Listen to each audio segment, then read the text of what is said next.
திருத்துறைப்பூண்டியை சேர்ந்த ராஷிதா என்ற சகோதரி ஒரு கேள்வி கேட்கிறாங்க.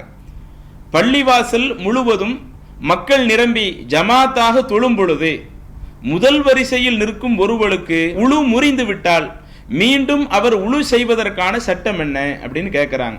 அதாவது பள்ளிவாசல்ல ஜமாத் தொழுகை நடக்குது. அந்த ஜமாத் தொழுகையில ஒரு ஆள் முதல் வரிசையிலேயே நின்று தொழுதுகிட்டு இருக்கிறாரு. அப்படி முதல் வரிசையில தொழக்கூடிய ஒருவருக்கு தொழுகையில இருக்கிற நிலையிலேயே அவருக்கு காற்று பிரிந்து விடுகிறது, அல்லது உழு முறிவதற்கான அந்த நிகழ்வு ஏற்பட்டு விடுகிறது. இப்படி உழு முறிந்து விட்டால் அவர் எப்படி வெளியே வரணும், அப்படி வெளியே வருவதற்கென மார்க்கம் ஏதேனும் சில வழிமுறைகளை கற்று தந்திருக்குதா அப்படின்னு கேட்கிறாங்க. நீங்க ஹதீசுகள்ல எடுத்து பார்த்தீங்கன்னா அதில் அல்லாஹுவின் தூதருடைய ஒரு போதனை, நாம தொழுகைக்கு கண்டிப்பாக உழு அவசியம், உழு செய்யாம நம்ம தொழுக கூடாது, யாரு உழு செய்யாமல் தொழுகை நிறைவேற்றுறாங்களோ அவங்க தொழுகையை அல்லாஹு தஆலா ஏற்றுக்கொள்ள மாட்டான் அப்படின்னு ரசூலுல்லாஹி ஸல்லல்லாஹு அலைஹி வஸல்லம் சொல்லி விடுகிறார்கள். அப்ப தொழுகைக்கு கண்டிப்பாக என்ன அவசியம், அது உழு அவசியம். அது கடமையான தொழுகையா இருக்கட்டும், உபரியான தொழுகையா இருக்கட்டும், ஜனாசா தொழுகையாக இருக்கட்டும், எதுவெல்லாம் தொழுகை என்று நமக்கு சொல்லப்பட்டு விட்டதோ அந்த தொழுகைகள் அத்துணைக்கும் உழு என்பது அவசியம். அப்படி உழு அவசியமாக இருக்கும் பொழுது ஒருவருக்கு தொழுகையில இருக்கிற நிலையிலேயே அந்த உழு பிரிந்து விட்டால் அதற்கான சட்டமாக ரசூலுல்லாஹி ஸல்லல்லாஹு அலைஹி வஸல்லம் என்ன சொல்லுகிறார்கள்? சஹீஹுல் புகாரியில பதிவு செய்யப்பட்ட ஒரு ஆதாரபூர்வமான நபிமொழி, அபூ ஹுரைரா ரலியல்லாஹு அன்ஹு அவங்க அல்லாஹுவின் தூதர் சொன்னதாக ஒரு செய்தியை குறிப்பிடுகிறார்கள். ரசூலுல்லாஹி ஸல்லல்லாஹு அவங்க என்ன சொல்றாங்க? லா துக்பலு ஸலாத்துன் மன் அஹதஸ, எவருக்கு ஹதஸ் ஏற்பட்டு விட்டதோ அப்படி ஹதஸ் ஏற்பட்டவருடைய தொழுகையை அல்லாஹ் ஏற்றுக்கொள்ள மாட்டான். ஹத்தா யத்தவல்லா, அவர் உழு செய்கிறவர் அவருடைய தொழுகை ஏற்றுக்கொள்ளப்படாது அப்படின்னு ரசூலுல்லாஹி ஸல்லல்லாஹு அவங்க சொல்லி காட்டுறாங்க. அப்ப இதில் அல்லாஹுவின் தூதர் என்ன சொல்லிட்டாங்க? ஒருவருடைய தொழுகை ஏற்றுக்கொள்ளப்பட வேண்டும் என்றால் அவருடைய தொழுகையில உழு நீங்கக்கூடிய காரியம் எதுவும் இல்லாம இருக்கணும். ஹதஸ் ஏற்பட்டுருச்சுன்னு சொன்னா அவருடைய தொழுகையை அல்லாஹு தஆலா ஏற்றுக்கொள்ள மாட்டான் அப்படிங்கிறாங்க. அப்ப இந்த செய்தி அபூ ஹுரைரா ரலியல்லாஹு அன்ஹு அவங்க ரசூலுல்லாஹி ஸல்லல்லாஹு அலைஹி வஸல்லம் சொன்னதாக மக்களுக்கு சொல்லும் பொழுது ஹதரமௌத் பகுதியை சேர்ந்த ஒரு நபர் அபூ ஹுரைரா அவங்கள்ட்ட கேள்வி கேட்கிறாங்க. யா அபா ஹுரைரத்த, அபூ ஹுரைராவே, மல் ஹதஸ், அந்த ஹதஸ்னா என்ன?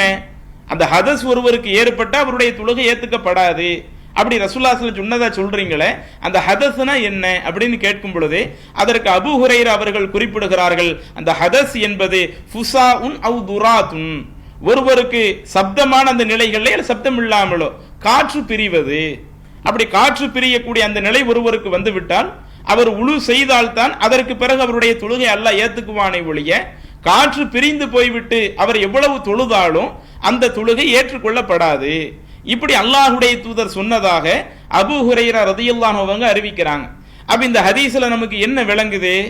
ஒருவர் தொழுகையில எந்த நிலையில இருந்தாலும், அவர் தொழுகையை முடிக்கக்கூடிய அத்தஹியாத்து இருப்பிலேயே இருந்தாலும், இன்னும் கொஞ்ச நேரத்தில் சலாம் கொடுத்து முடிச்சிடலாம் அப்படிப்பட்ட ஒரு நிலை ஏற்பட்டாலும், அந்த சந்தர்ப்பத்தில் ஒருவருக்கு காற்று பிரிந்தாலும் அவருடைய தொழுகை அத்தோடு ஏற்றுக்கொள்ளப்படாது. அவர் மீண்டும் உழு செய்து விட்டு அவர் அந்த தொழுகையை மீண்டும் என்ன செய்யணும்? விட்டு அந்த ரக்காயத்திலேயே சேர்ந்து தொழுகவும் முடியாது.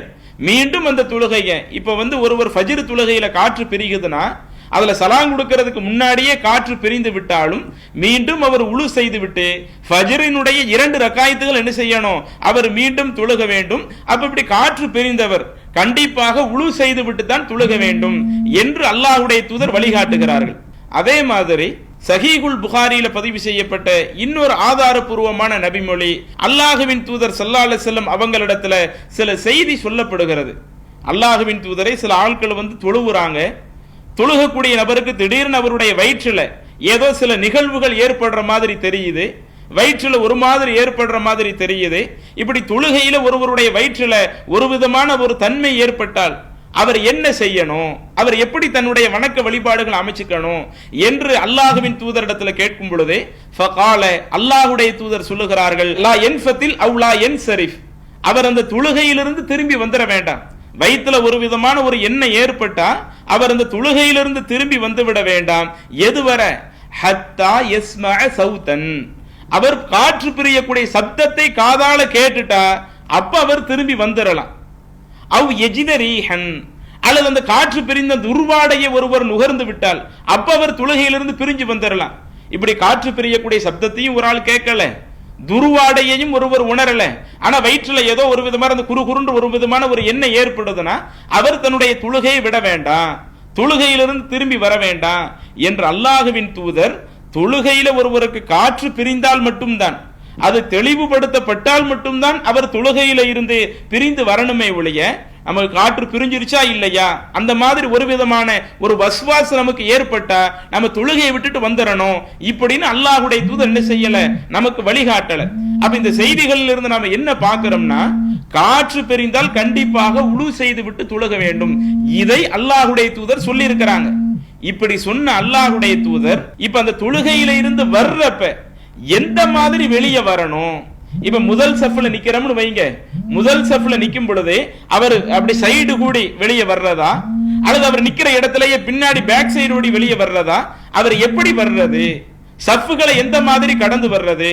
ஏன்னா அவருக்கு வலது பக்கத்திலேயே ஆட்கள் தொழுதுகிட்டு இருப்பாங்க, இடது பக்கத்திலேயே ஆட்கள் தொழுதுகிட்டு இருப்பாங்க, பின்னாடி ஆட்கள் தொழுதுகிட்டு இருப்பாங்க. அப்ப இப்படி இருக்கும் பொழுது கேள்வியினுடைய சாராம்சமே அதுதான். ஒருவர் தொழுதுகிட்டு இருக்கும் போது தொழுகையில இடையில கிராஸ் பண்ண முடியாத, குறுக்க போக முடியாத, இப்ப ஒருவருக்கு காற்று பிரிந்து விட்டால் அவர் எப்படி வெளியே வர்றது அப்படின்னு கேட்கிறாங்கல்ல. அல்லாஹ்வின் தூதர் உழு செய்ய வேண்டும் என்று வழிகாட்டியவர்கள் அப்படி வெளியே வரும் பொழுது தன்னுடைய வலது பக்கம் வழியாக வெளியே வர வேண்டும் அப்படி ரசூலுல்லாஹ் சொல்லல, அல்லது இடதுபுறம் வழியாக அவர் வெளியே போகணும், அல்லது அப்படியே அவர் இருக்கக்கூடிய வரிசையிலேயே நேரடியாக பின்னாடி வரணும் இப்படின்னு அல்லாஹ்வுடைய தூதர் சொல்லல. அந்த இடத்துல இருந்து நீங்க வெளியே உழு செய்யற இடத்துக்கு வாங்க என்றுதான் சொல்லி இருக்கிறார்களே ஒழிய அப்படி வரக்கூடிய முறைகள் நமக்கு என்ன செய்யப்படல, சொல்லப்படவில்லை. அப்ப அப்படி இருக்கும் பொழுது நம்ம என்ன விளங்க முடியுது? இப்ப சில பள்ளி வாசல்கள்ல வாசல்கள் சைடுல இருக்குதுன்னு வைங்க, நம்ம சைடு வழியாகவே போய்கொள்வது தப்பு இல்லை. அல்லது சில பள்ளி வாசல்ல வாசல் பின்னாடி தான் இருக்கும், நம்ம முன்னாடி தொழுகிறோம் ஆனா வெளியே போகக்கூடிய வாசல் பின்னாடி தான் இருக்குதுன்னா நீங்க அப்ப அந்த சஃப்புகளை கடந்து தான் வர முடியும். சஃப்புகளை கடக்காமலே என்ன செய்ய முடியாது, நாம பின்னாடி வர முடியாது. அப்ப இதுல சஃப்புகளை கடக்குகிற பொழுது நாம இறைவனிடத்துல குற்றவாளியாகவும் ஆக மாட்டோம். எப்ப குற்றவாளியாக மாறுவோம்? நாம ஒரு ஆள் தொழுதுகிட்டு இருக்கிறாரு, வேண்டுமென்றே நம்ம அந்த தொழுகையை கிராஸ் பண்ணக்கூடிய ஒரு நிலை வந்தால் மட்டும்தான் நாம குற்றவாளியாக ஆகுவோமே ஒழிய இங்கே பின்னால் வர வேண்டும் என்று ரசூலுல்லாஹ் சொல்லல, வலது பக்கம் வரணும் இடது பக்கம் வரணும் என்று அல்லாஹ்வுடைய தூதர் சொல்லல. ஒவ்வொரு பள்ளி வாசல்களிலேயும் வெளியே வரக்கூடிய வாசல்கள் ஒவ்வொரு விதமாக இருக்கும். அப்ப அங்க இருக்கக்கூடிய சூழலுக்கு ஏற்றவாறு நாம அந்த சஃப்புகளில் இருந்து கடந்து அப்படியே வெளியே வந்து கொள்ள வேண்டியதான். நமக்கு உழு முறிந்து விட்டால் வெளியே உழு செஞ்சுட்டு தொழுகுங்க என்ற கட்டளை தான் இருக்குதே ஒழிய அது எப்படி வர வேண்டும் என்கிற ஒரு வழிமுறை நமக்கு சொல்லப்படாததுனால ஒவ்வொரு இடங்களிலேயும் அங்களுடைய சூழலுக்கு ஏற்ப நாம் அப்படி கடந்து வெளியே வருகிறோம் என்று சொன்னால் இதை நம்ம சஃபை கிராஸ் பண்ண மாதிரி ஆகாது. இது ஒண்ணு. இன்னும் இதை நீங்க புரிஞ்சுக்கிறதா இருந்தா, இப்ப ஒரு ஆள் தொழுதுகிட்டு இருக்கிறாருன்னு வைங்க, தொழுகக்கூடிய நேரத்துல விஷ ஜந்துகள் ஏதேனும் உள்ள வருதுன்னு சொன்னா நம்மளுடைய மார்க்கம் என்ன சொல்லுது, அந்த விஷ ஜந்துகளை அடித்து விட்டு அடுத்து தொழுகையை கண்டினியூ பண்ண சொல்லுது.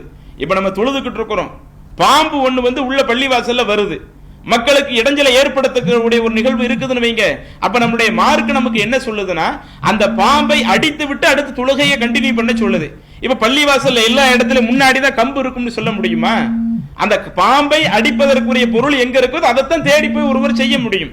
அப்ப அதை தேடி ஒருவர் போய் செய்கிற பொழுது அவர் வேண்டுமென்ற என்ன செய்யல, அடுத்த சஃப்புகளை கிராஸ் பண்ணி போகல. அப்ப இது போன்ற சில சூழல்களினால் ஒருவர் ஒரு சஃப்புகளை கிராஸ் செய்து போகிறார் என்று சொன்னால் அதை நாம் என்ன செய்ய முடியாது, குற்றமாக கருத முடியாது. அப்ப நாம தொழுகையில இருக்கும் பொழுது முதல் சஃப்ல இருந்து உழு முறிந்து விட்டால் நாம அந்த சஃப்புகளில் வெளியேறுவதற்கான பள்ளிவாசலுடைய பாதை எப்படி இருக்குது அதை நீங்க பாருங்க. அப்படி பள்ளிவாசல் வெளியே போகக்கூடிய பாதை யாரையுமே கிராஸ் பண்ண முடியாத அளவுக்கு இருக்குதா, நாம் அப்படியே கடந்து போயிடலாம். அல்லது அடுத்தவங்க தொழுகக்கூடிய நபர்களை கிராஸ் பண்ணி வந்தா தான் நாம போக முடியும்னா அப்ப அந்த இதுல போய் கொள்வது தப்பு இல்லை. இன்னும் சொல்ல போனா தொழுகையில இருக்கிற மக்களும் புரிந்து கொள்வார்கள். ஒரு ஆள் தொழுதுகிட்டு இருக்கும் பொழுதே திடீர்னு அந்த தொழுகையை முடிச்சுட்டு பின்னாடி வர்றாருன்னு வைங்க, அப்ப மத்த மக்களும் புரிஞ்சுக்குவாங்க இவர் வேணுக்கும்னே கிராஸ் பண்ணல, இவர் தொழுகையில காற்று ஏதோ பிரிஞ்சிருச்சு போல, தொழுகையில இருந்து வெளியே போகக்கூடிய ஒரு நிலை ஏற்பட்டுருச்சு போல, அதனால தான் அவர் வெளியே போகிறார் என்று அதை மக்களும் புரிந்து கொள்ளக்கூடிய ஒரு நிகழ்வாகத்தான் இருக்கும். அப்ப அதுல இந்த முறைப்படி தான் வெளியேற வேண்டும் என்று நமக்கு மார்க்கத்தினுடைய வழிகாட்டுதல் இல்லை. ஒவ்வொரு இடங்களிலேயும் அங்கு இருக்கக்கூடிய சூழல்களுக்கு ஏற்ப நாம் அந்த சஃப்புகளில் இருந்து வெளியேறிக் கொள்வது அது மார்க்க அடிப்படையில் குற்றம் இல்லை. ஆனால் கண்டிப்பா உழு செய்யாம தொழுது விட முடியாது. உழு செய்துவிட்டு தான் அந்த தொழுகை நிறைவேற்ற வேண்டும். இதுதான் மார்க்கத்தினுடைய கட்டளையும் கூட. அல்லாஹு அக்பர், அல்லாஹு அக்பர்.